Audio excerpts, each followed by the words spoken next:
Olá, meus amigos. Essa é a nossa terceira aula da disciplina de algodão e nós iremos tratar sobre as fibras de modo geral e principalmente as fibras de algodão. Por quê? Porque o algodão necessita de fibras de qualidade para dar produtos, resultar em produtos, tecidos de qualidade. E o agricultor que não entrega uma fibra de qualidade é penalizado por isso. Portanto, no melhoramento genético, além da produtividade, buscamos cultivares que tragam fibras de qualidade. Fibras de qualidade são o quê? Fibras que tenham a tonalidade padrão de cor. Além disso, fibras finas e com alta resistência. Quanto mais finas e resistentes as fibras, melhores elas são, porque elas conseguem produzir fios e tecidos mais finos e resistentes e com isso eles são mais confortáveis ao toque. Mas antes farei uma breve introdução sobre os tipos de fibras que nós temos no mundo que são utilizados por vestimentas e revestimentos também de sofás, cortinas e outros produtos. Assim, a princípio, os objetivos da aula são apresentar para vocês o que são fibras têxteis, a classificação dos subprodutos do algodão. O algodão não tem só as fibras como produto, tem as sementes, tem a extração de produtos da semente, como o óleo, como a torta, o linho, como nós comentamos no início da nossa primeira aula, no início do curso. Vamos explicar a origem e formação, como se forma a fibra de algodão, a obtenção dos produtos e subprodutos do algodão, a tecnologia da fibra do algodoeiro e as características agronômicas dessa fibra. Vamos comparar a qualidade e a produção de fibra no sistema adensado e sistema convencional, e o mercado da fibra do algodoeiro, e também a produção têxtil, como que se produz, se transforma essa fibra que saiu lá da fazenda, esse algodão que saiu da fazenda, como é o processo dele ser analisado, ver a qualidade, verificada a qualidade dessa fibra, como ele é segregado, e também vamos estudar como é transformada essa fibra em fios e assim em tecidos. O que é uma fibra têxtil? Uma fibra têxtil é um produto, um elemento de origem química ou natural constituído de macromoléculas lineares, fios, que apresente uma alta proporção entre o seu comprimento e diâmetro, que tenha uma flexibilidade, uma suavidade e um conforto ao uso, principalmente para roupa, apto a aplicações têxteis. Isso é uma resolução do Conmetro de 2001, que define o que é uma fibra têxtil. E dentre as fibras têxteis, nós temos fibras naturais e não naturais. As naturais é que se encontram prontas na natureza e as não naturais são obtidas através de processos químicos de industrialização e de sintetização ou não. Podem ser resíduos de sintetização de outros produtos. Entre as fibras naturais, como nós conhecemos bem, tem as fibras de origem animal, de origem vegetal e de origem mineral. De origem animal foram as primeiras fibras, os primeiros tecidos utilizados pela humanidade. Lembre-se quando eu expliquei da origem do algodão, quando ele foi classificado, que falavam que o algodão era uma lã vegetal?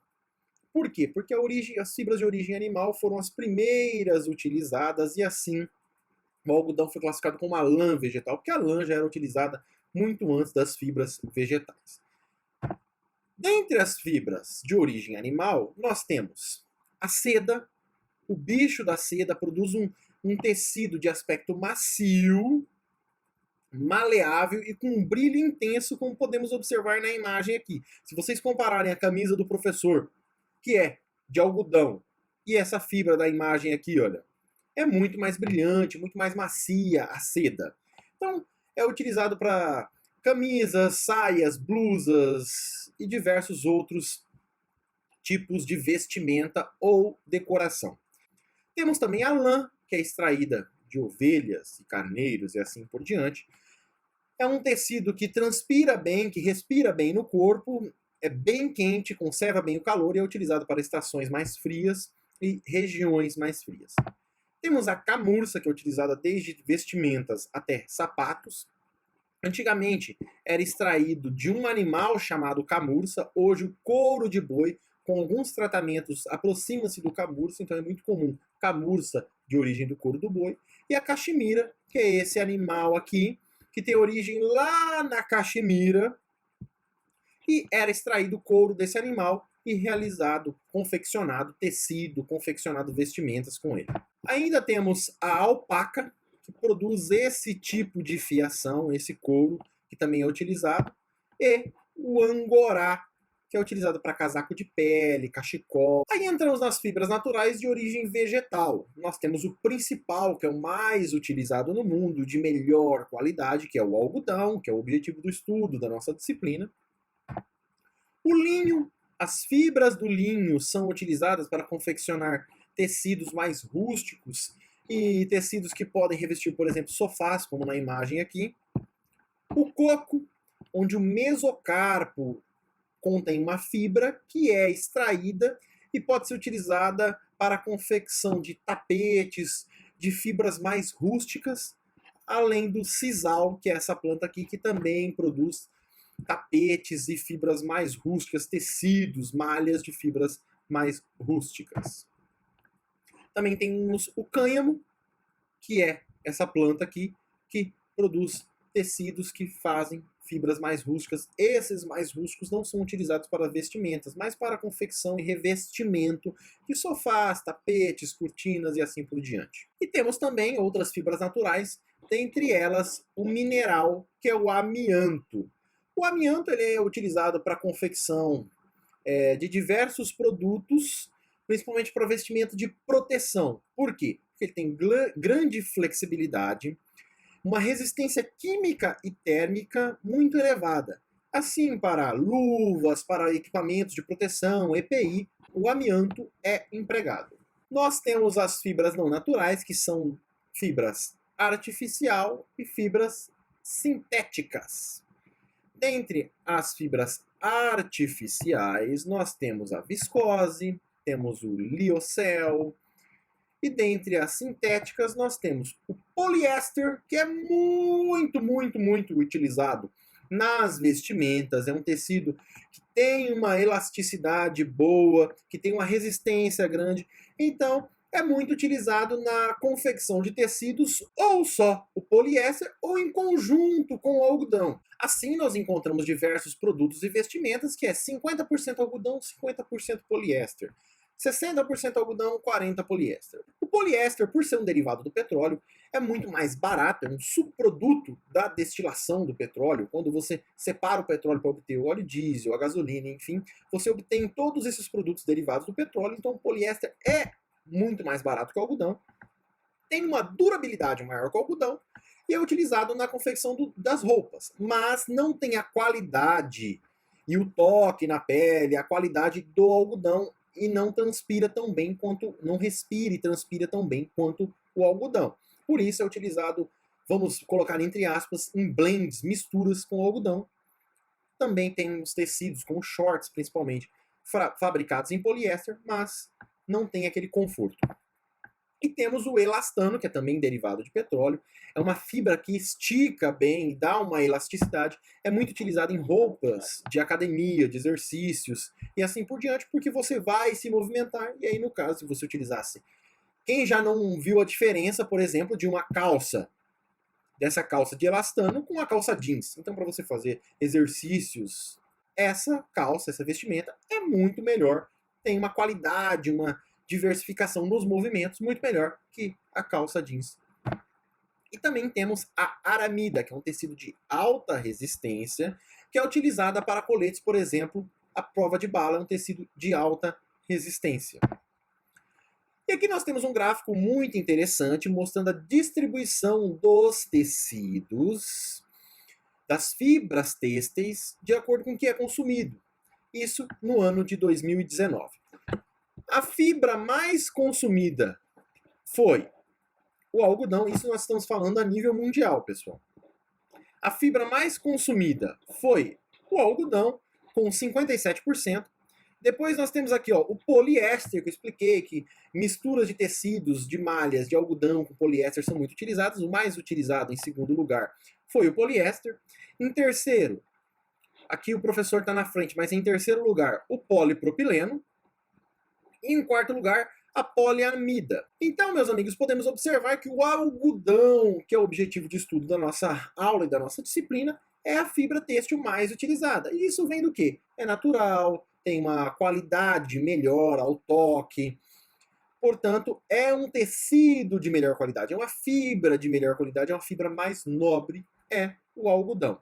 E aí, entrando no objetivo do nosso estudo, que é o algodão, nós também temos que dar uma frisada nessa aula nos subprodutos do algodão. Lembre-se na aula passada, quando eu mostrei o capulho do algodão, que tem de 3 a 5 lojas.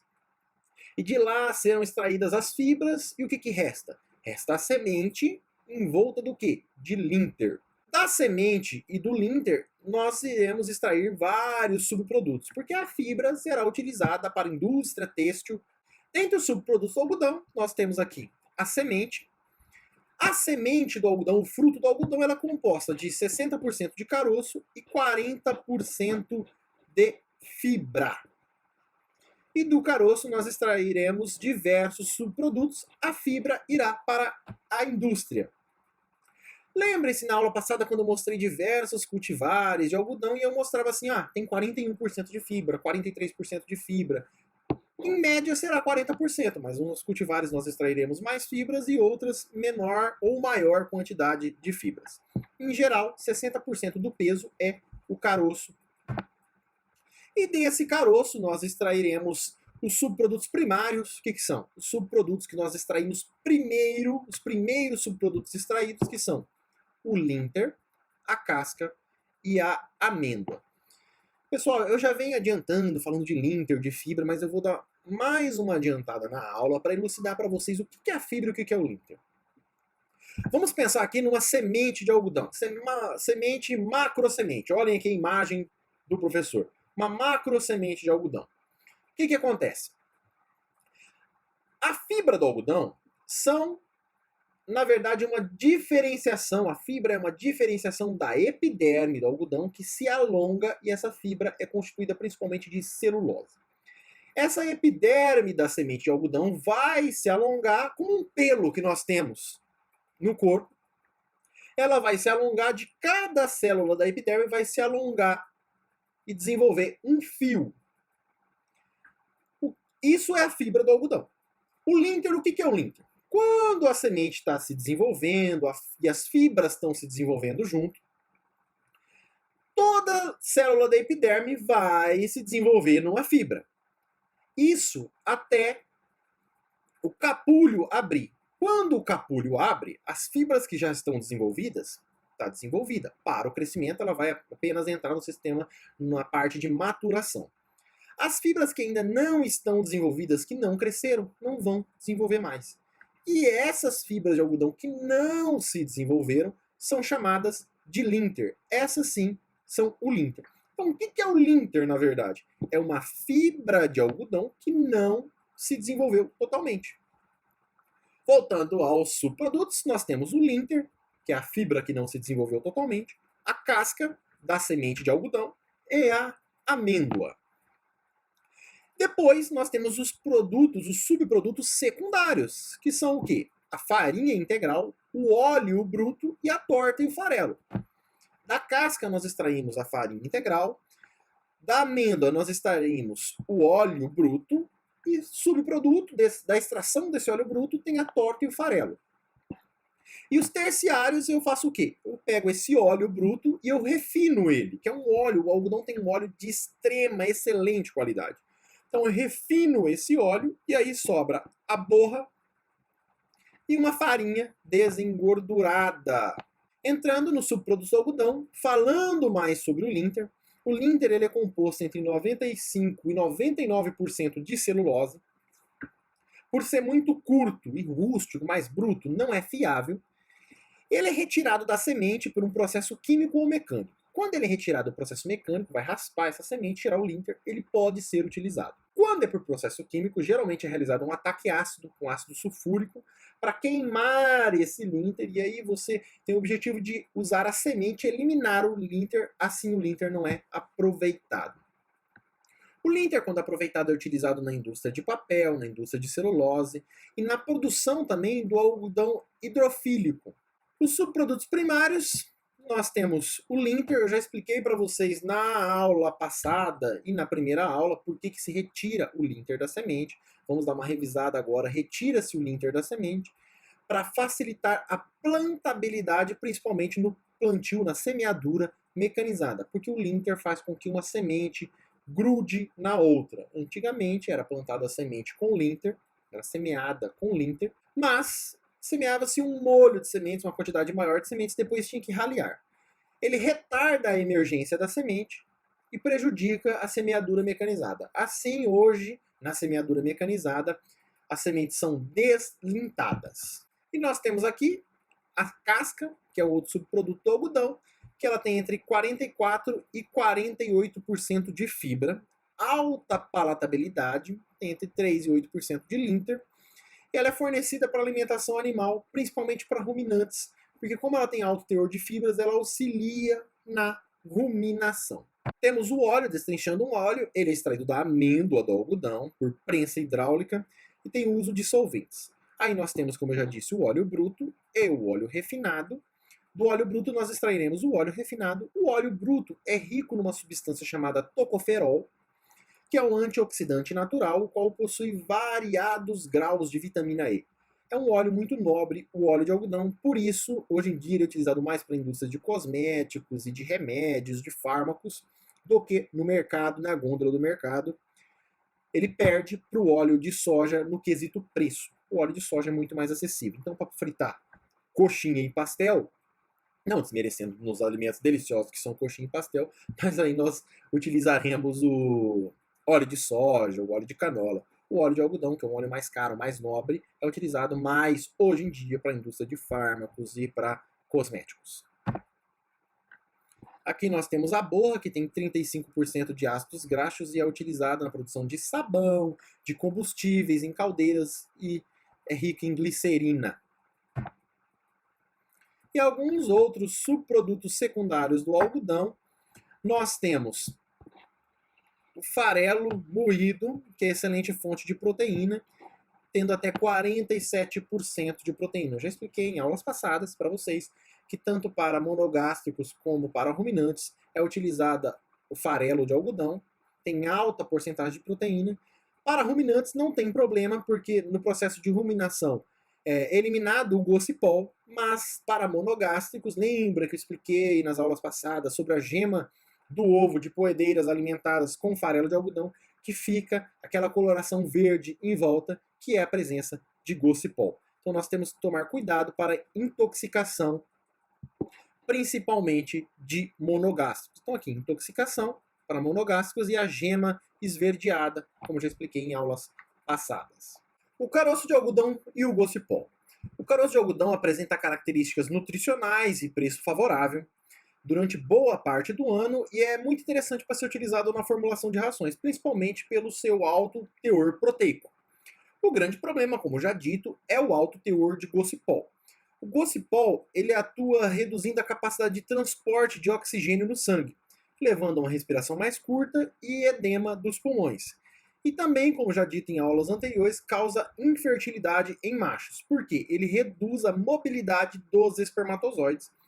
É utilizado até o gocipol em diversas pesquisas para a produção de anticoncepcional masculino. Essa é a fórmula química do nosso gocipol. Ele é um alcaloide polifenólico de cor amarela, encontrado nas sementes de algodão e sendo tóxicos aos animais, principalmente aos monogástricos, pois os ruminantes, através dos micro-organismos, têm a capacidade de eliminar uma boa parte desse gocipol, diminuindo seu efeito tóxico. Aqui nós podemos observar no caroço de algodão as glândulas com gocipol. Fala-se muito na semente, no caroço, mas o gocipol está presente em toda a planta. Se vocês pegarem uma planta de algodão, vão observar essas glândulas mais escuras com a presença de gocipol. Agora iremos tratar de fibras, o que são, e entender as qualidades das fibras para produzir e entregar na indústria uma fibra de alta qualidade. O que são as fibras do algodão? As fibras, elas têm um conjunto de propriedades físicas, resultado de um processo biológico que se desenrola desde o florescimento até a abertura dos capulhos. Então não é assim, eu colhi fibra de qualidade ou fibra de baixa qualidade e isso é sorte ou algo assim. Não, nós escolhemos uma boa cultivar, semeamos na época certa, o algodão estava muito bem nutrido. Lembra-se, eu expliquei principalmente a nutrição de potássio. Potássio é responsável pela síntese e translocação de açúcares. Açúcares irão se transformar em celulose, fibras compostas de mais de 90% de celulose. E o algodão é uma fibra branca, de origem vegetal, fina, variando de comprimento entre 24 e 38 milímetros. E é gerada ao redor das sementes. Lembre-se que eu expliquei que as células da epiderme das sementes se diferenciam e aí se desenvolvem as fibras do algodão. Assim, explicando melhor como é o processo de formação da fibra, o crescimento das fibras de algodão não se dá só em comprimento, que isso é a primeira fase, mas também em largura, que é considerada a segunda fase. O comprimento das fibras é muito variável, de acordo com a nutrição, de acordo com as condições climáticas ou condições que a lavoura enfrentou, e também de acordo com a cultivar que nós estamos utilizando. E o comprimento médio é de 2 a 4 centímetros.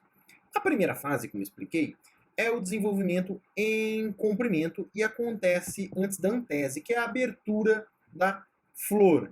Ela dura aproximadamente entre 25 e 30 dias, e nisso a célula da epiderme vai crescer, alongar em comprimento, como podemos observar nesse desenho aqui. Ó. Essas são as células da epiderme, e essas células vão se alongar, formando um pelo, uma fibra. E depois vem a segunda fase, onde a deposição das camadas de celulose, tanto a camada primária quanto as camadas secundárias de celulose, que formam e engrossam a fibra. Assim, do que é formada uma fibra de algodão? Nós temos essa imagem aqui mostrando, ela é formada de uma cutícula, que é uma camada serosa de proteção, fina e resistente, formada assim de ceras, pectinas e óleos.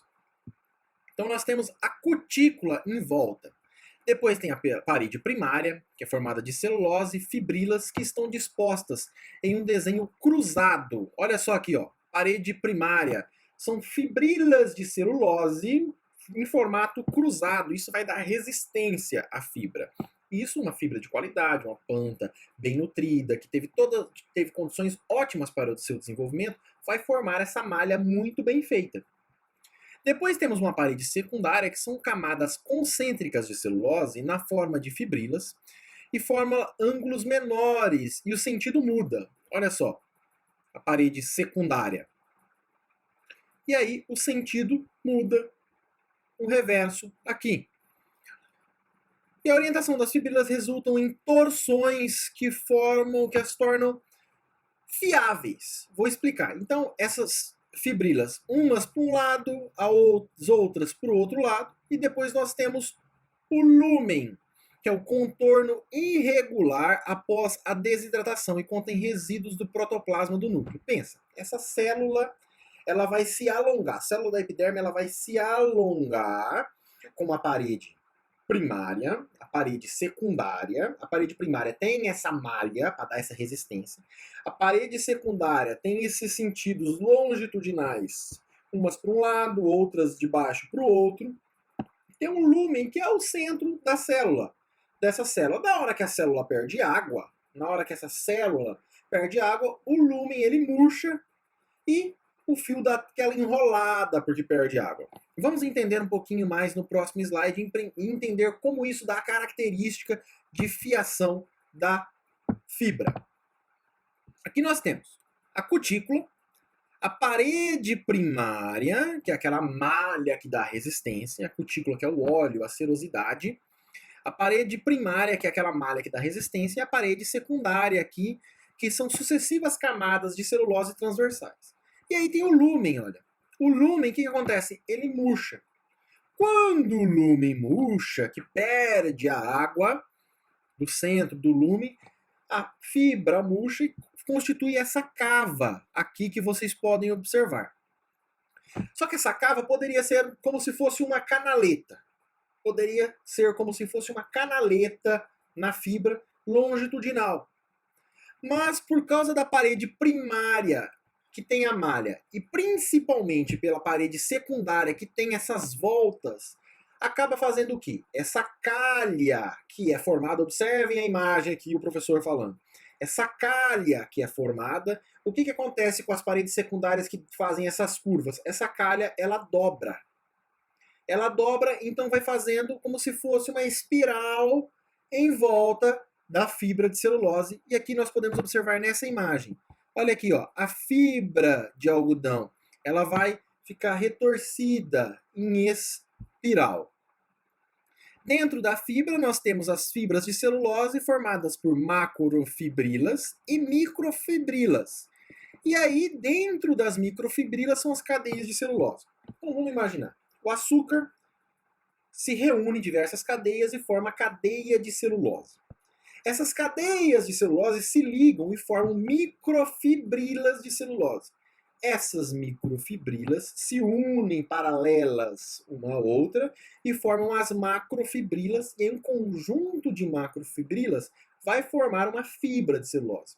E a fibra de algodão é formada de várias fibras de celulose arranjadas desta maneira, formando as paredes. Entendida a formação das fibras, aqui a gente pode observar uma imagem com diversos cortes em microscópio eletrônico.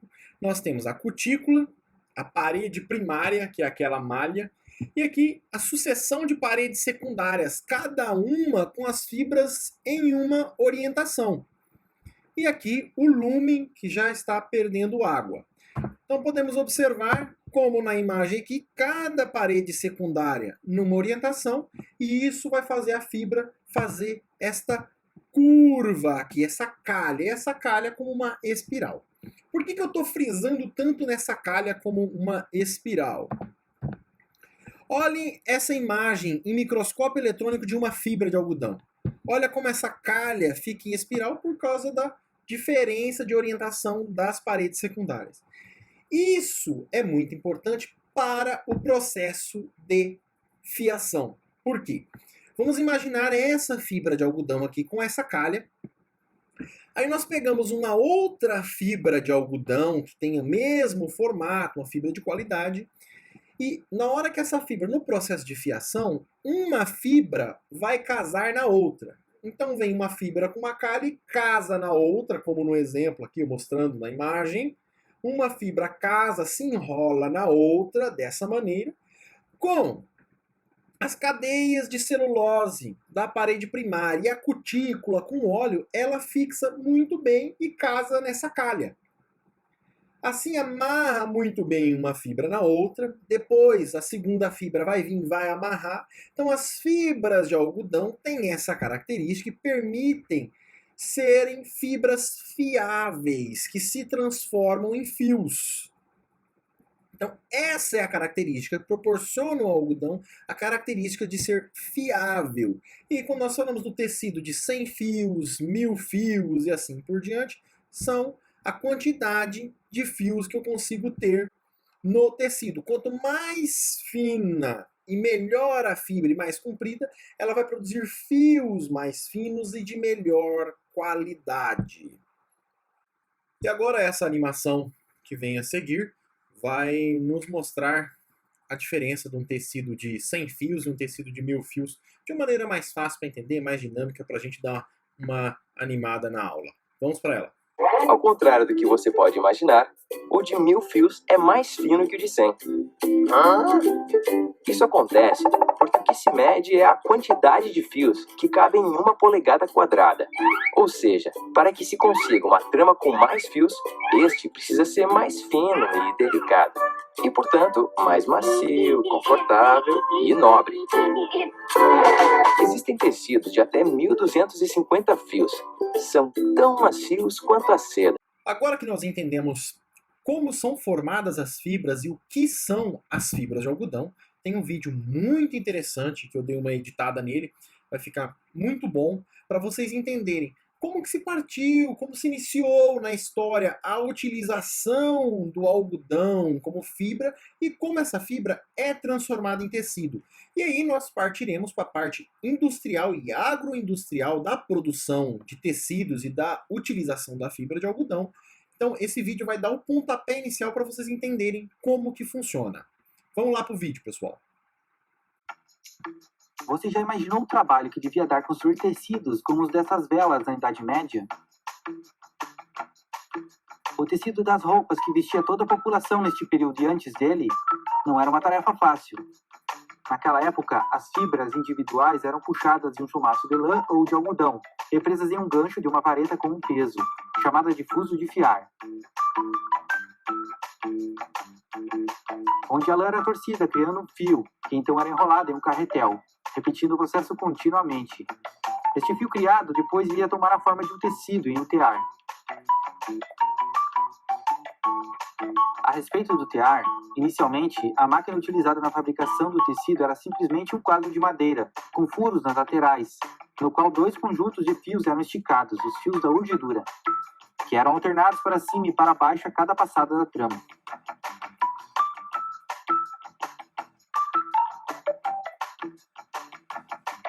A trama era o fio que era passado na transversal entre os fios da urdidura, sendo puxada firmemente contra o tecido, unindo todos os fios. Mas voltando ao dispositivo de fiar, ninguém sabe com certeza quando ou onde foi inventado o primeiro deles. Algumas evidências apontam para a Índia, outras para a China, mas fortes evidências encontradas em locais de escavação apontam como origem dos usos manuais o Egito, 5.000 anos antes de Cristo, no qual acredita-se que ajudou a torcer os fios dos tecidos que as múmias egípcias eram enroladas. Ao longo dos anos vieram os aperfeiçoamentos. Um deles consistia em encaixar o fuso em um mancal, movido por uma correia presa a uma roda que inicialmente era girada à mão e depois por um pedal. Com ela, o chumaço de lã ou algodão era torcido muito mais rapidamente, originando o fio que então era enrolado em um carretel de maneira automática. Este aparelho acabou recebendo o nome de roda de fiar. No final da Idade Média, as rodas de fiar apareceram na Europa, vindas através do Oriente Médio, e o único aprimoramento no projeto original, que até então era movido à mão, foi a adição do pedal. Mas com a chegada de John Kay, isso não seria mais o suficiente. Ele ficou conhecido por ter inventado a lançadeira volante, uma importante inovação no desenvolvimento do tear. De maneira bem simplificada, o tear mecânico funciona basicamente do mesmo modo que aquele manual de antes. Existe o conjunto de fios da urdidura, que é unido ao passar na transversal o fio da trama. Para passar este fio na transversal, a trama, é utilizado um dispositivo chamado de lançadeira, que passa entre os fios da urdidura soltando a trama, que é então puxada firmemente contra o tecido. E devido aos fios da urdidura estarem presos separadamente, em 2 suportes que alternam para cima e para baixo com o auxílio de um pedal, o tecido vai se formando continuamente no ritmo dos tecelões. Mas Kay mudaria radicalmente isso, fazendo com que este trabalho fosse executado mecanicamente. O que ele fez foi colocar um mecanismo de impulsão que era acionado por uma corda, fazendo com que uma espécie de martelo de cada lado batesse na lançadeira, fazendo com que ela passasse voando entre a urdidura e caísse em um pequeno recipiente do outro lado, que já dava a próxima batida mandando de volta. Isso permitiu que os tecidos fossem confeccionados numa largura 2 vezes maior do que a convencional, em uma velocidade muito, mas muito superior. Antes da invenção de Kay, precisava-se de até 3 operadores para operar o tear, 2 só para a lançadeira. Mas em setembro de 1733, com a lançadeira volante, 2 operadores perderam o emprego e a produção mais que duplicou, provocando uma revolução na produção de tecidos e, é claro, revolta dos tecelões, que pediram ao rei que detivesse as invenções de Kay, o que foi em vão. Em 1764, Hargreaves construiu uma máquina que podia produzir diversos fios de uma só vez, a Spinning Jenny. O primeiro modelo utilizava 8 fusos ao invés de um único fuso da roda de fiar tradicional. Aqui vemos um modelo aprimorado da Spinning Jenny com mais de 8 fusos. Quando o operador puxava esta régua, as mechas eram desenroladas. Então a régua prendia a mecha e a roda era girada para produzir a torção, criando o fio, que então era enrolado no outro carretel.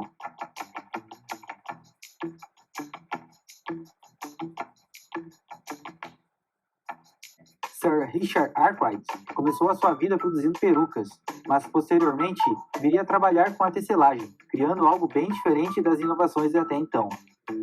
Sua invenção, patenteada em 1769, ficou conhecida como Water Frame, a primeira máquina têxtil que utilizava a água como força motriz no lugar da força humana, dando um salto na escala de produção de produtos. Arkwright apresentou outras inovações além da força motriz. Ele colocou os pares de rolos que puxavam o algodão na distância correta para o comprimento das fibras usadas, e também aumentou a precisão na torção dos fios. Ele também criou o enrolamento contínuo, quando desenvolveu um dispositivo de subida e descida automático para o enrolamento da bobina, de modo que ela fosse preenchida uniformemente. Devido ao tamanho e à quantidade de máquinas que não entravam mais em uma casa, necessitando de galpões, e também a nova força motriz, a água, Arkwright levou todo o maquinário pesado para grandes construções próximas aos rios, de modo que as rodas d'água movessem as máquinas. Isso fez com que a força de trabalho, em grande parte composta de mulheres e crianças, tivesse que se deslocar de casa para estes locais. Assim surgiram as primeiras fábricas ou tecelagens, que posteriormente receberiam o nome de sweatshops, fábricas do suor, uma fábrica que explora os empregados com horas excessivas de trabalho, baixos salários e más condições. Outra inovação, agora feita por Samuel Crompton, daria mais um empurrão na produção têxtil. Ele construiu uma máquina de fiar que unia a spinning jenny de Hargreaves com a water frame de Arkwright em 1779, a spinning mule, ou mula giratória em português. O nome mula veio do fato de que a máquina era um híbrido entre as duas máquinas anteriores, da mesma forma que a mula é um híbrido entre um cavalo e um burro.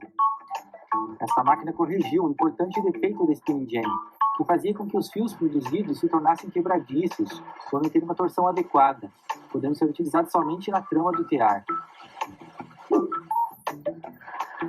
Isso foi corrigido na spinning mule, que produzia um fio com a torção certa, que podia ser utilizado tanto na trama como no urdimento.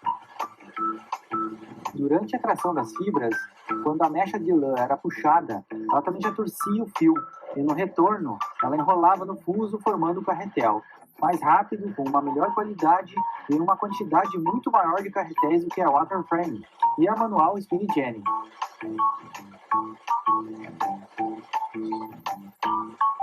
Outro ganho da spinning mill foi o fato dela produzir fios mais finos, que recebiam o melhor preço de mercado, sendo vendido por pelo menos 3 vezes o preço dos fios mais grossos.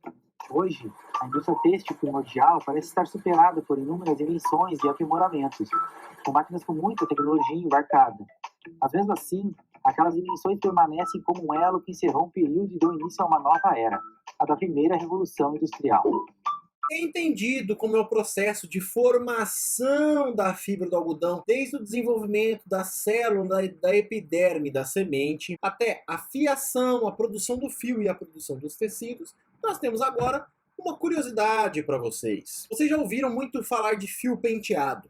Vocês sabem o que é fio penteado? Às vezes nós compramos uma toalha de banho, por exemplo, vem escrito fio penteado. Quando nós produzimos um tecido ou realizamos o processo de fiação, o que acontece? Às vezes tem fibras curtas nesse processo, e essas fibras curtas acabam produzindo alguns tipos de nós ou impurezas e deixando o fio e a fibra de tecido mais rústico. E eles passam, quando o fio é penteado, passam por um aparelho chamado penteadeira, um equipamento chamado penteadeira, que penteia esses fios e elimina esses nós, essas fibras curtas, e deixa o fio mais fino, mais suave ao toque, mais gostoso, mais confortável, e assim elimina essas fibras rústicas, esses nós. Portanto, quando vocês forem buscar uma toalha, um tecido assim, fio penteado, é um tecido de maior qualidade, porque essas fibras mais rústicas e esses nós foram eliminados. E aí já vamos para outra curiosidade que está muito presente no nosso dia a dia, que é a origem da nossa calça jeans, da jaqueta jeans do nosso jeans.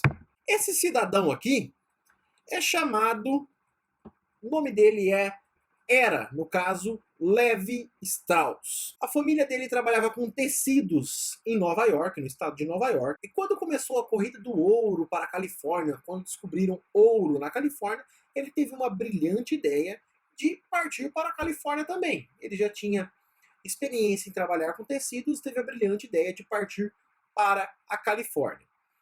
Mas não para garimpar ouro, para se aventurar nesse sentido. Ele queria partir para a Califórnia para vender os tecidos que a família vendia em Nova York. Então ele tinha importadora de tecidos e fábrica de tecidos em Nova York e venderia esse tecido na Califórnia. Lugar de mina de ouro, pessoal, todo mundo tem muito dinheiro, está garimpando muito ouro, mas não tem onde gastar e tudo é muito caro. Então ele cresceu vendendo tecidos nessa região e ele vendia um tecido muito interessante e muito importante, que é esse tecido aqui que nós observamos nos filmes de faroeste, que é essa lona produzida com origem do algodão, um tecido cru de origem do algodão. São fibras mais curtas, fibras mais rústicas, não é nada de fio penteado, mas que resistem muito. Fibras mais grossas, que resistem muito. E ele produzia essas lonas e vendia para os mineiros, tanto para produzir tendas, para confeccionar tendas, como para cobrir carroças e assim por diante. E convivendo lá com os mineiros, ele sentiu e ouvia muitas reclamações dos mineiros, porque os mineiros usavam calças de algodão mais fino. Naquela época usavam-se calças de algodão mais fino, um algodão melhor, só que os mineiros viviam, passavam um dia ajoelhados, colocavam as ferramentas pesadas nos bolsos, e o que acontecia? Os bolsos rasgavam, as calças não duravam por passar ajoelhado, pela condição do minério e do trabalho. Então o tecido das calças não resistia em nada. Qual foi a grande ideia do Levi em português? Ele teve a grande ideia de utilizar essa lona, esse tecido de algodão rústico, para produzir calças, para resistir melhor à condição de trabalho dos mineiros. Assim ele começou a utilizar essa lona e confeccionar calças. Calças de alta resistência, calças mais rústicas. Então vamos comparar, meus amigos. Antigamente os mineiros utilizavam calça social, essas calças de algodão mais fino, que nós utilizamos em eventos, tudo, para minerar, para ficar ajoelhado no chão, não duravam nada. Aí ele começou a utilizar essas lonas, como da carroça aqui, para produzir calças para os mineiros utilizarem no trabalho. E isso foi um sucesso imediato, essas calças duravam muito, e assim os mineiros começavam a comprar, eles tinham dinheiro, garimpavam muito ouro, só que ele não tinha atendido ainda a outra reclamação, que era dos bolsos. Os bolsos continuaram rasgando. Aí ele pegou uma ideia de um grande amigo dele, desses rebites nos bolsos. Esses rebites nos bolsos davam muito mais sustentação aos bolsos, e aí os mineiros poderiam colocar as ferramentas e os bolsos não rasgavam. E assim surgiu a nossa calça jeans conhecida hoje. Porém, durante o tempo, esse tecido da lona começou a ficar em falta e ele buscou outros tecidos e começou a adotar o brim, que é um tecido rústico, um tecido que não tem uma qualidade tão grande como o tecido de calça social, tudo. É um tecido rústico, mas também cumpre a função desse primeiro tecido da lona. E aí começou a fabricar essas calças de brim e deu o nome de jeans, com esses rebites. Ele patenteou o produto, tanto os rebites como a calça, só que depois do período de patente, diversas empresas começaram a fabricar o jeans. E uma sacada muito importante do Levi foi qual? Sabe calça jeans hoje, quando você pega, principalmente a calça da Levi's, e tem aquele emblema de couro na parte de trás da calça escrito Levi Strauss, com símbolo, com os cavalinhos e tal? Ele que inventou aquilo para diferenciar a sua calça das outras, para mostrar que aquela era a calça do Levi, aquela era a calça aqui no Brasil chamada de Levi's. Lá nos Estados Unidos é a Levi's. Enfim, meus amigos, essa é a história do jeans, a história de como o algodão cru, o algodão que não tinha valor agregado, virou o tecido, o algodão de hoje em dia. E quando vocês olham a calça jeans, olhem essa imagem aqui. Estão vendo, por exemplo, diversos pontinhos que não conseguiram tonalidade e cor no tingimento? Isso são nós. Sabe no fio penteado, quando a gente penteia para tirar esses nós, para ficar um fio de qualidade? O tecido do jeans é um tecido tão cru, um tecido tão rústico, com fibras curtas, que tem diversos nós nesse tecido. E aí, na hora de colorir, ele não adquire a cor perfeita, a cor uniforme, e fica com esses nós, e isso é característico do jeans. O jeans virou um sinônimo do americano.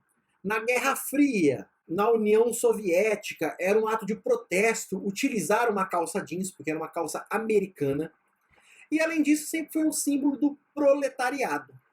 Só que para ter apelo às classes populares, hoje em dia e no passado recente, diversos empresários utilizam calça jeans para parecer descolado, para ter um apelo maior, uma imagem melhor para o proletariado, para as classes consumidoras. Vide o Steve Jobs na apresentação do primeiro iPhone. O que ele usava como roupa? Uma camiseta básica e uma calça jeans. Por quê?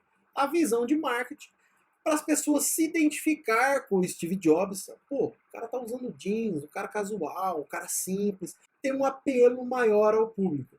Então, o jeans hoje, nós encontramos jeans de diversos preços, calças jeans de diversos preços, desde calças de R$ 30 a calças de R$ 1.000 e poucos. Se vocês forem no shopping, vocês vão encontrar. E se forem no centro de Londrina também vão encontrar. E então a marca coloca o seu preço, mas o jeans hoje é um tecido que atende desde as classes mais baixas até as classes mais altas da sociedade. É um tecido universal, uma calça universal, e a ideia foi desse rapaz aqui. Passado o momento curiosidade, entrando nas características tecnológicas do algodão, para a gente entender como produzir o algodão de qualidade e como esse algodão é avaliado na indústria. Dentre as características tecnológicas das fibras de algodão, nós temos o tipo, que é uma característica que não é tão avaliada por máquinas, e sim por trabalhadores que são bem treinados e assim conseguem diferenciar pelo visual, pelas características da fibra. Depois nós já entramos pelas características que são avaliadas por máquinas. Temos o micronair, a resistência da fibra, o comprimento da fibra, a maturidade, a uniformidade e o índice de fibras curtas. Vamos entender cada característica tecnológica avaliada nos próximos slides. Aqui nesse slide mostra como o algodão é classificado por tipo. Vocês vão ver aqui em cima, rodando o vídeo do trabalhador na indústria de algodão, trabalhando e analisando, separando essas amostras aqui. Enquanto eu vou falando das características, ele vai separando as amostras aqui em cima. O algodão classificado por tipo, primeiro nós classificamos o algodão pela coloração e pela intensidade do brilho dele. Se o algodão é branco ou se ele está mais opaco, ficando cada vez mais cinza. E isso é no visual. O trabalhador bem treinado, ele vai separar e dar notas para esse algodão e separar de acordo com o tipo pela coloração e intensidade do branco. Primeiro, fatos que determinam a coloração e intensidade do branco. Aqui nós temos a observação relacionada à genética. Tem algodoeiro, tem planta de algodão que proporciona fibras mais brancas com um brilho mais intenso e plantas com fibras não tão brancas e o brilho não tão intenso. Além disso, as condições do campo, a época que é semeada, se depois da maturidade fisiológica tem condições climáticas adversas, com alta quantidade de chuva, pluviosidade, assim começa a ter intempéries e a fibra começa a escurecer porque não é colhida logo, começa a ter impurezas e fungos, e assim ela vai escurecendo porque ela já atingiu a maturidade e está numa condição de umidade que não é ideal, está muito úmido. Além disso, nós temos a sujeira, se ele está sujo ou limpo. Isso vai da colheita, se ele é colhido, a colhedora não está bem regulada, ou demora a retirar do campo, e isso pode influenciar na coloração também. Se eu demoro depois da colheita a retirar do campo e adquirir umidade. Além do mais, dependendo da planta, se o capulho abriu bem ou não, e aí vem mais impurezas, a qualidade da colheita vai trazer um algodão mais sujo ou mais limpo. Se você colhe com a colhedeira bem regulada, se você retira rápido do campo, tudo isso proporciona um algodão mais limpo. A quantidade de folhas e impurezas, isso no sujo ou limpo também entra, e isso tudo, como eu já venho explicando, é influenciado pelo manejo. Tipo do algodão é influenciado pelo manejo, pelo clima e pela cultivar e as condições que essa planta encontrou no seu desenvolvimento. Isso tudo é classificado, como no vídeo observado aqui, pelos trabalhadores que estão analisando o algodão e separando, segregando esse algodão. Entrando agora no índice micronair, ele é uma variável de relevância na produção do algodão, principalmente para os produtores, porque se eles não entregam um produto com um bom índice micronair, eles são penalizados pelas indústrias e assim recebem menos. É conhecido como a finura da fibra, ou seja, esse índice determina a finura, a espessura dessa fibra. É um índice adimensional e indicador da resistência de uma determinada massa de fibras a um fluxo de ar a uma pressão constante em uma câmara de volume definido e baseia-se no princípio do escoamento de um fluido compressível, no caso o ar, por um recipiente com uma massa determinada de fibras. O resultado é dado em micrograma por polegada e corresponde isso à finura da fibra.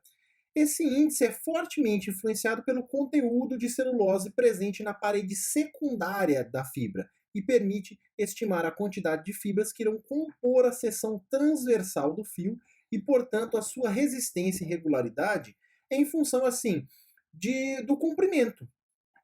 O índice Microner exerce uma forte influência na eficiência da limpeza e remoção de NEPs. Se a fibra está bem formada, quando a gente penteia a fibra, faz a limpeza dessa fibra, ela fica uniforme e não forma aqueles nozinhos, os NEPs, que são aqueles nozinhos que eu expliquei para vocês, que tem na calça jeans, por exemplo. E esses NEPs não adquirem o tingimento uniforme. Isso prejudica a qualidade do tecido. Portanto, uma fibra com bom índice Microner vai ser uma fibra mais fina e uniforme, e na hora que a gente penteia essa fibra no processo de tecelagem, de formação do fio, o que acontece? Vai ser uma fibra uniforme, vai formar um fio uniforme, sem aquele envolto, formando aquele nó. Vocês vão observar no próximo slide. Usualmente, comercializa-se o algodão entre os limites de 3,9 e 4,5 microner, sendo ideal o microner compreendido entre 3,8 e 4,2. A gente pode observar aqui, nesse slide, a fibra imatura, e conforme a fibra vai ficando madura, vai amadurecendo, vai tendo a deposição de celulose, e aqui a fibra madura. Uma fibra madura, uma fibra bem formada, teve uma ótima deposição de celulose, e assim vai ficar penteada, vai ficar mais fina e liso o fio. O período de formação dessa fibra, essa deposição de celulose, acontece entre 25 a 30 dias. Aí nós teremos células maduras. Formando o fio, vamos entender aqui nessa imagem de microscópio. Olha só, aqui nós temos uma fibra com baixo índice Microner, com os NEPs nos fios e nos tecidos. Observe, a fibra ela não está bem formada em celulose, a celulose não está bem casada. Na hora que penteia essa fibra no processo de formação do fio, em vez de ficar uma fibra reta, uniforme, o tecido reto e uniforme, começa a ter esses fios, essas fibras soltando, essas camadas soltando, e isso vai formar um nó no tecido que não vai adquirir tingimento. Isso já é um tecido de menor qualidade. Assim, quando chega a fibra na indústria, a indústria, não, eu quero uma fibra de qualidade porque eu quero proporcionar para o público, para o mercado, um tecido de qualidade. E o agricultor é descontado na questão do Microner. Você tem um baixo índice Microner, o agricultor é descontado e vai ser direcionado a um tecido de menor qualidade. Dentre outras características analisadas, nós temos também a resistência da fibra de algodão, que é a capacidade da fibra que tem de suportar uma carga até se romper. Então pega a fibra no equipamento, vai puxar essa camada de fibra, uma quantidade de fibras, o equipamento vai determinar a resistência até ela se romper. E isso é determinado em grama por tex, ou no Brasil, grama-força por tex. Atualmente, espera-se encontrar fibras de algodão entre 28 e 29 milímetros de comprimento, isso é aceitável na indústria, uma boa fibra, e uma resistência mínima de 26 gramas por tex. Tex é a quantidade de tecido, a quantidade de fibra utilizada na máquina. E aí vão ser 26 gramas força por essa quantidade de tex até ele se romper. E podemos observar aqui a fibra que consegue resistir a várias torções para formar um fio mais fino e de alta resistência. Portanto, o fio, a fibra, também é classificada pela resistência. E o comprimento, vocês se lembram no desenvolvimento da nossa aula, que durante a formação do fio, a célula da semente se diferencia, a célula da epiderme da semente se diferencia e vai aumentando em comprimento, formando a fibra. E assim nós podemos ter fibras mais compridas ou menos compridas. Então, o comprimento da fibra também é analisado, determinado, e fibras mais compridas vão ser melhor remuneradas, e aí é interessante escolher cultivares que proporcionam fibras mais compridas. As características tecnológicas da fibra, nós também temos a maturidade, que é o período que a fibra necessita para se desenvolver completamente. Se a gente desseca o algodão e colhe as fibras muito imaturas, nós teremos fibras não tão bem formadas e assim não proporcionarão fios e tecidos de tanta qualidade. Já expliquei para vocês que o algodão é uma planta de crescimento indeterminado, então quando nós temos fibras já formadas e maduras no bacheiro, nós temos fibras ainda não tão bem formadas e maduras no ápice da planta.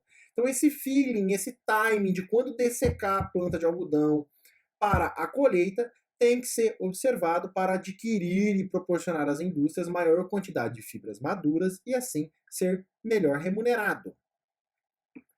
As fibras imaturas também podem ser por ter sofrido estresse hídrico, período nublado, menos sol, menos formação de fotossimilados, de carboidratos, e menos carboidratos serão convertidos a celulose. E assim teremos fibras não tão bem formadas, e também por falta de nutrientes no solo. Expliquei para vocês do potássio, por exemplo, que participa da síntese e translocação de açúcar. Açúcar esse que virá a se transformar em celulose e assim na fibra. Um alto índice de fibras imaturas com um alto índice de fibras curtas terá um baixo microner, um comprimento anormal e uma uniformidade comprometida.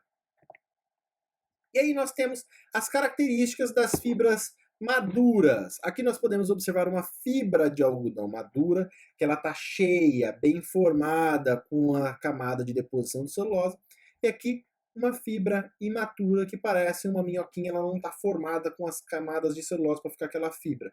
Isso é um corte transversal na fibra, meus amigos. O maior índice de fibras curtas é o quê? Maior quantidade de fibras curtas em proporção às fibras longas. E o que eu desejo na indústria são fibras longas.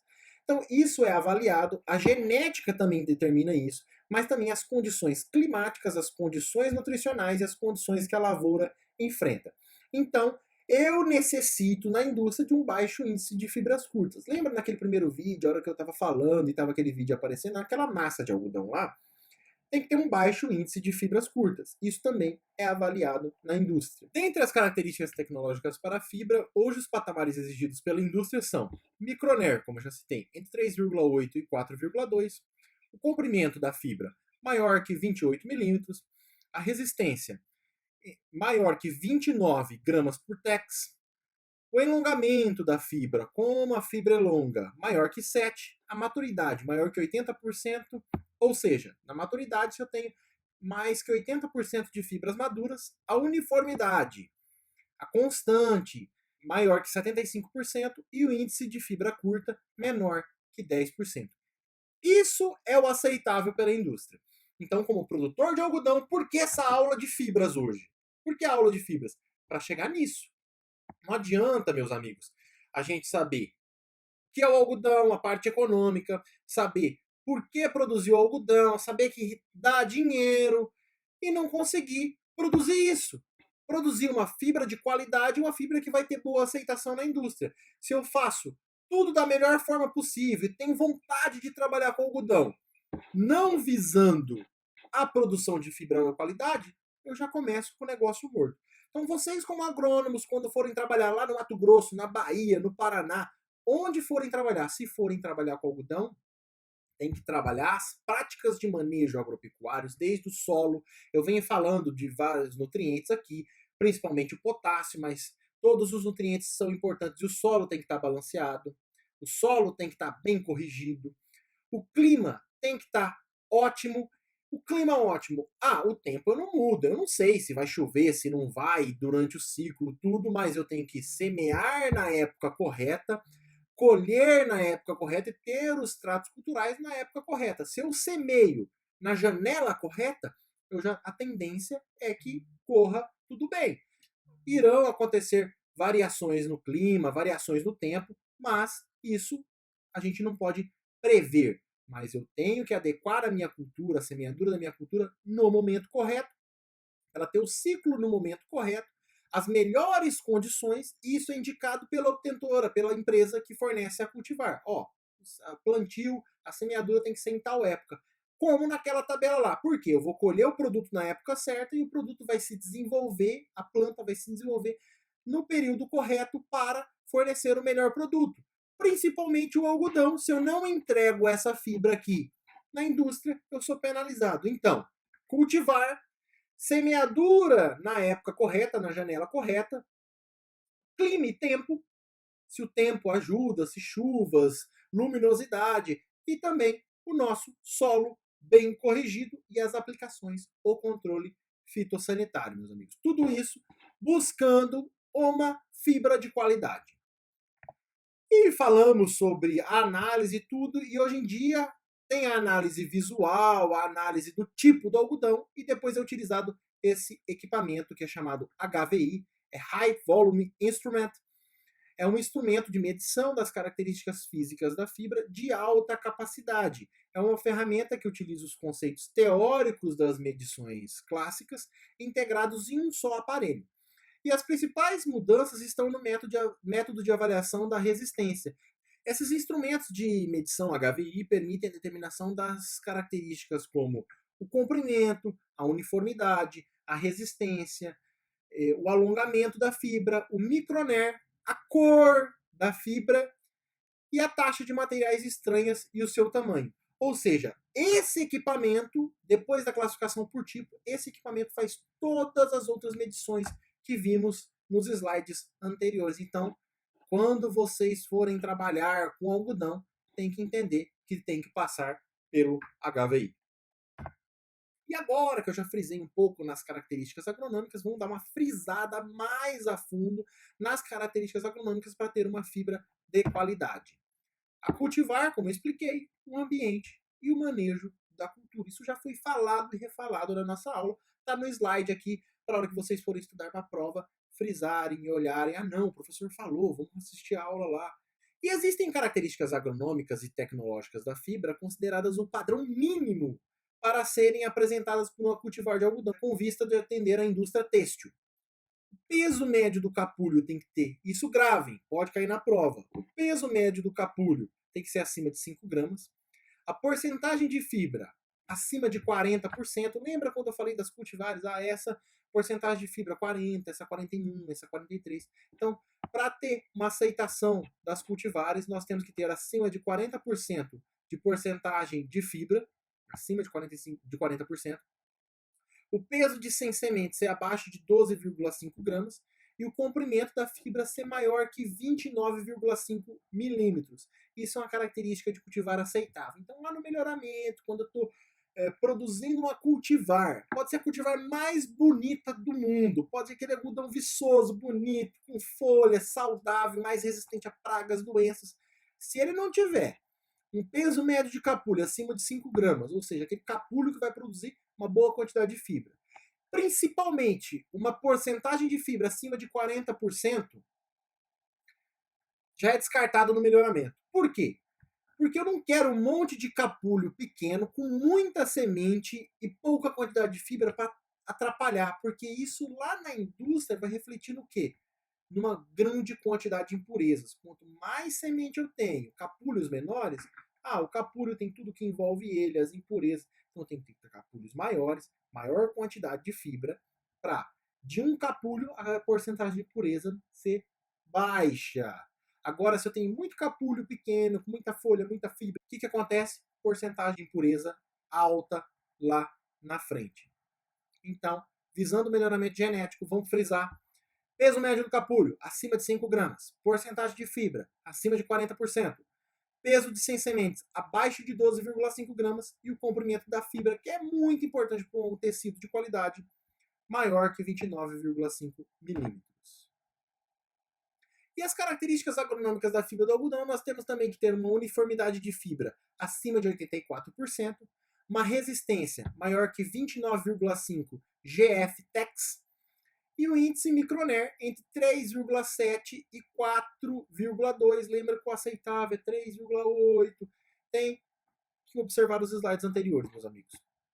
E a maturidade da fibra acima de 85%. Fibras maduras, fibras bem formadas, menor índice de NEPs e fibras que formarão fios e tecidos de melhor qualidade. as características agronômicas da fibra. Além disso, nós temos o alongamento e ruptura maior que 7%, a reflectância, o brilho acima de 78%, isso o HVI também dá, e o grau de amarelecimento abaixo de 9%, o HVI também dá isso. As características da fibra e os genótipos. Aqui, para exemplificar melhor a característica da fibra e sua relação com os genótipos, nós temos um experimento de um artigo publicado com a avaliação das características das fibras de genótipos de algodoeiro cultivados em sistemas ultradensado, adensado e convencional. Foi um experimento conduzido entre dezembro de 2008 e junho de 2009, em blocos casualizados, em parcelas subdivididas no esquema fatorial 3x4, com 4 repetições. E nesse experimento foram utilizados 3 espaçamentos: o de 90 centímetros, que é o convencional, o de 76 centímetros, que já é mais adensado, e o super adensado, que é de 0,38 metros ou 38 centímetros. E os genótipos foram o Nuopal, o DP90 e o DP Opal, com a população sempre, a população padrão de 135 mil plantas por hectare. Ou seja, conforme foi adensada as plantas, diminuiu o número de plantas por metro linear, fazendo um rearranjo das plantas, mas sempre a mesma população por hectare. E 20 capulhos de cada parcela foram enviados para o laboratório para serem analisados no equipamento HVI. Os dados obtidos foram submetidos à análise de variância e as médias comparadas pelo teste Tukey a 5% de probabilidade. Aqui, então, nós avaliamos no experimento os 3 sistemas de adensamento e 3 genótipos, e depois avaliamos a qualidade da fibra, comparando o comprimento, a resistência e o microner. Aqui nós temos um exemplo no material e métodos dos 3 espaçamentos. Aí cada genótipo nos 3 espaçamentos, número de plantas por metro linear. É lógico que foi maior o número de plantas por metro linear quando o espaçamento era maior, porque teria que comportar maior número de plantas no metro linear para dar a mesma quantidade de plantas por hectare, e o número de plantas por metro linear no espaçamento de 38 centímetros foi muito menor, porque com o espaçamento menor tem mais linhas e consegue distribuir melhor para dar 135 mil plantas por hectare. Aqui nós temos o resultado da análise de variância e podemos observar que deu não significativo para blocos, não significativo para espaçamento nas 3 qualidades analisadas, deu não significativo também para a interação entre eles e apenas significativo para o genótipo, aqui em comprimento e também no microner. Submetendo esses dados ao teste Tukey fica mais fácil de entender. Aqui nós temos os 3 espaçamentos e aqui nós temos os 3 materiais. Observando que tanto para o comprimento da fibra quanto para o microner, nós temos diferenças entre os genótipos, mas não tivemos diferenças entre o adensamento, conforme observado na análise de variância. E a conclusão que nós chegamos é que o espaçamento entre linhas não interferiu nas características de qualidade da fibra dos genótipos analisados, e a única variação observada com relação ao comprimento da fibra e ao microner foi devido aos genótipos dos cultivares. Nós entramos também no algodão colorido, que está ganhando cada vez mais espaço no mercado. Em que consiste o algodão colorido? No Peru e no Paquistão, há mais de 4.500 anos, já era cultivado algodão colorido, mas a preferência partiu para o algodão branco e o algodão branco tingido. E não se tinha essa preferência para o algodão colorido. Mas com as questões ambientais, cada vez ser mais sustentável e ecologicamente correto, o algodão que já vem com a coloração está ganhando força no mercado, está ganhando espaço. Pode ser encontrado também no interior do Brasil, principalmente no Nordeste, e a diferença de rendimento entre o algodão de fibra branca e colorida ainda é grande. Mas, como eu já expliquei, ele dispensa o uso de corantes e com isso tem um maior valor agregado na fibra do algodão colorido. Ele é exportado quando produzido para a França, para a Itália, Espanha, Alemanha, Japão, Estados Unidos e países escandinavos. Aqui a informação de materiais da Embrapa de algodão colorido, é interessante dar uma olhada também, mais do folhetim da Embrapa, e os diversos materiais de algodão colorido já disponíveis no mercado para serem cultivados. E agora nós entraremos na parte final da nossa aula, que é a parte do processamento do algodão. Para fazer as chamadas dos temas e dos tópicos da aula de hoje, eu já fui entrando de como a origem da fibra, como essa fibra é transformada em fio. Nós vimos no vídeo lá, mostrando como começaram os teares e o desenvolvimento da fibra em fio. Depois, para mostrar as análises da indústria, eu mostrei um pouco como que é a recepção. Nos vídeos vocês viram como que era arcaicamente, como foi evoluindo a produção desde a fibra do chumaço de algodão transformado em tecidos, e agora nós vamos ver como que é o processo numa indústria, quando sai da lavoura, sai da roça e vai para a indústria hoje em dia, e como é o processo hoje em dia. Vamos se basear nos vídeos que foram apresentados na aula de hoje e vamos ver como que funciona na modernidade, de acordo com tudo que aprendemos na nossa aula. Primeiro, fazendo uma breve revisão já, porque isso foi estudado tudo já na aula, da cotonicultura, do cotonicultor, vai para a algodoeira. Da algodoeira vai passar pelos processos de fiação, de tecelagem, depois da tecelagem, tintura e acabamento, e depois vai para a indústria de confecção e a indústria varejista.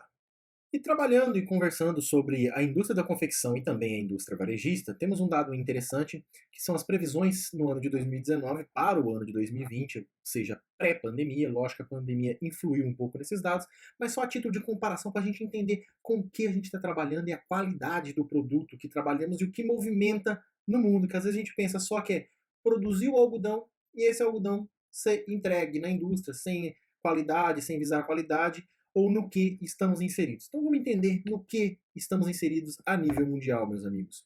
Olha esse texto. O comércio mundial do algodão movimenta anualmente cerca de 12 bilhões de dólares e envolve mais de 350 mil pessoas em sua produção, desde as fazendas até logística, descaroçamento e processamento e embalagem. Isso do algodão, 12 bilhões de dólares. Mas isso é apenas o começo, é a sementinha de tudo isso. Olha só. A indústria da moda. A indústria da moda. Quando eu falo de indústria da moda, é a indústria de nome, propaganda, estilista, corte de tecido, tingimento, tudo que envolve moda, tudo que envolve a roupa deixar de ser um algodão, virar uma fibra, um tecido, e esse tecido ter uma forma, um nome, uma etiqueta, uma marca, uma propaganda envolvida. Toda essa indústria da moda, a previsão era no ano de 2020, tem movimentado mais que 851 bilhões de dólares no mercado mundial. Então dá para entender a gama e o tamanho que tem isso. E nós, brasileiros, principalmente como um dos maiores produtores de algodão e exportadores também de algodão mundial, somos o pilar, a base da pirâmide para essa indústria que movimenta bilhões de dólares. Então não é só produzir o algodão. Esse algodão de qualidade que estamos produzindo vai resultar no final nessa indústria, não só na indústria do algodão, mas nessa indústria da moda que gera entre marketing, tecido, roupas e demais 851 bilhões de dólares de movimento no mercado. Desde a cotonicultura na lavoura, vai para a algodoeira, fiação, tecelagem, tintura, acabamento, indústria e confecção. Agora eu vou lançar alguns vídeos para vocês, desde o algodão quando chega na indústria moderna até sair o tecido.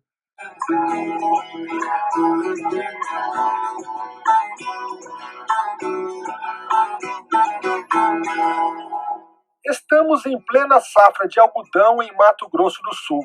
A colheita se inicia na região sul do estado. Nesta propriedade, no município de Sidrolândia, esta máquina de última geração já embala o que colhe em grandes fardos enlonados. Um trator retira do campo e carrega o caminhão que levará a pluma para ser beneficiada. Da área onde foi colhido, o algodão percorreu cerca de 110 quilômetros para chegar até aqui, na usina de beneficiamento da cidade de Maracaju. Começa aqui o processo industrial da cadeia produtiva deste importante produto do agronegócio brasileiro.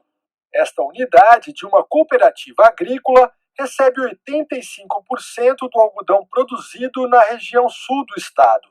A usina tem capacidade para processar 300 arrobas, ou 4.500 quilos de pluma por hora. Da lavoura para o desmembrador de fardos, para descompactar a pluma e deixar o material mais solto. Na esteira, entra no duto que, através de um sistema de sucção, leva ao equipamento de secagem, que funciona com temperaturas entre 50 e 80 graus. Isso para facilitar a limpeza do produto e também para evitar a proliferação de fungos e o início de fermentação da pluma. Pode comprometer a qualidade, né, e assim cair o padrão do algodão. Durante a limpeza são retirados galhos e folhas. A passagem pelo descaroçador encerra a etapa do beneficiamento propriamente dito. Agora, o algodão é prensado. Cada fardo pesa em média 200 quilos. Um a um, todos são identificados. Levados ao estoque, são separados por lote. 2 amostras de cada fardo devem ser retiradas para análise. O algodão é feito análise visual e a outra é feita análise HVI. A análise visual é feita uma análise da coloração do produto e também a parte de impurezas. E a análise de HVI é feita uma análise laboratorial, onde que é visto a parte de resistência de fibra e outras características físicas do algodão. Na unidade de beneficiamento, o trabalho termina com a preparação da carga de 32 toneladas em cada viagem. Daqui o algodão será mandado para o município de Naviraí. São mais 230 quilômetros até chegar à fiação, fábrica que transforma esse produto, ainda grosseiro, em finos fios prontos para serem comercializados.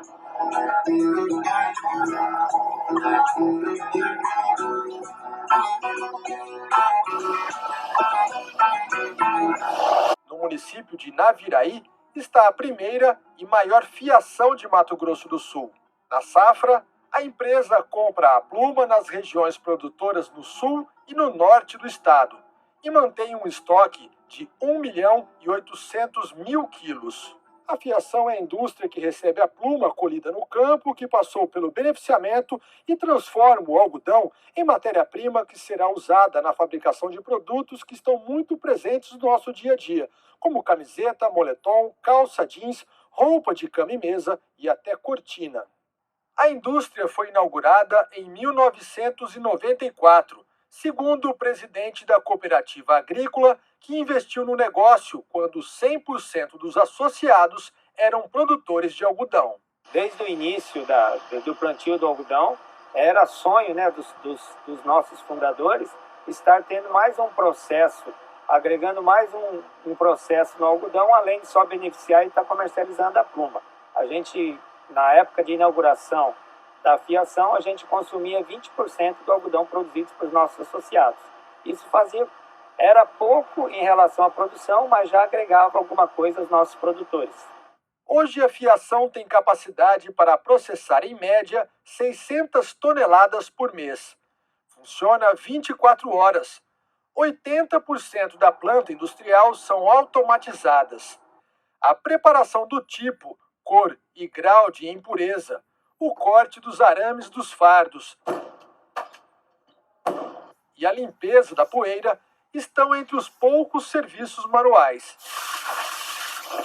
Desde a abertura dos fardos, a retirada da sujeira que ainda ficou da lavoura, a descompactação e a mistura das plumas para garantir a padronização do produto final são feitas por máquinas. Conforme o estoque que nós temos, nós fazemos a mistura.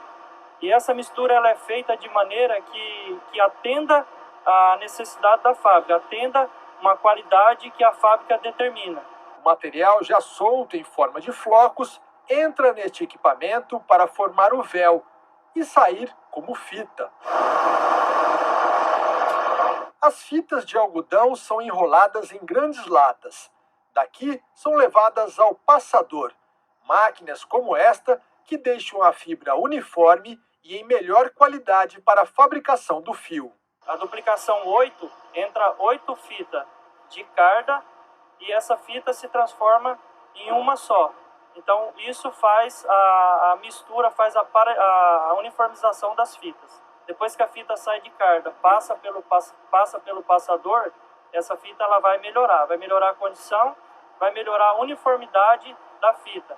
Uma vez que a gente controla também o título da fita, depois que passa pelo passador, nós vamos fazer teste de laboratório e vamos comprovar se essa fita está de acordo com o padrão que a gente determina para ela. Nas fiadeiras, 44 centímetros de fita produzem 296 metros de fio por minuto. É um sistema que puxa e enrola o algodão, formando um cordão único e contínuo, que vai sendo enrolado em bobinas. Se arrebentar, um robô faz a emenda. A troca das bobinas também é realizada pela própria máquina. As cheias, os funcionários recolhem. Depois de embaladas, estão prontas para atender os pedidos das indústrias de tecidos, como as malharias de Santa Catarina e as tecelagens do interior de São Paulo.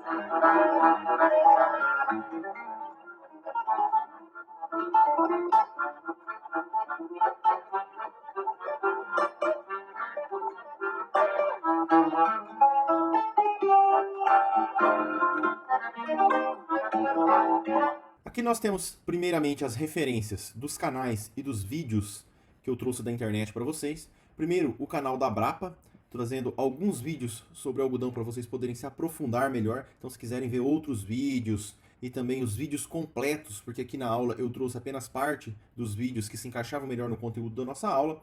Também tem o canal Classificação Visual de Algodão, que mostra como é classificado o algodão. Tem diversos vídeos, esse é um profissional, um classificador que trabalha com isso. Os dois últimos vídeos mostrando a cadeia industrial do algodão lá no município de Naviraí foi da Revista do Campo, é um canal também, aqui está o link disponível. O canal Invenções na História, que é aquele primeiro vídeo bem ilustrativo mostrando o desenvolvimento do tear, tem de diversos outros equipamentos. E temos o canal Syngenta Brasil também, da multinacional Syngenta, que traz diversos materiais. Aqui estão alguns canais que eu pesquisei para vocês, tem os canais também das outras aulas que eu coloquei para vocês nas referências das outras aulas. E aqui nós temos também diversos sites que foram utilizados para o desenvolvimento da aula de hoje e as referências utilizadas. Muito obrigado e até a próxima aula.